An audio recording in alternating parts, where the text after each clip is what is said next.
সম্মানিত সভাপতি, উপস্থিত বিশেষ অতিথিবৃন্দ, সাংবাদিক ভাইয়েরা, ছোট ভাইয়েরা এবং উপস্থিতি, আমি প্রথমে ধন্যবাদ জানাচ্ছি আয়োজক সংগঠন দুটিকে, যারা আমাদের আজকে এখানে আমন্ত্রণ করে সম্মানিত করেছেন।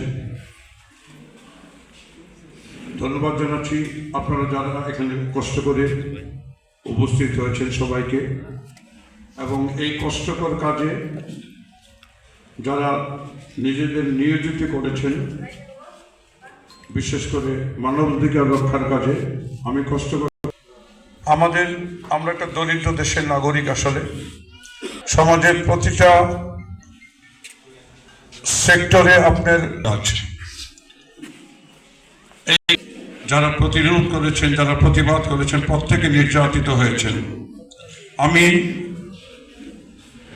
সেই নির্যাতিত মানুষের কাছে, মানুষদের জন্য, নিপীড়িত মানুষদের সহমর্মিতা জ্ঞাপন করছি।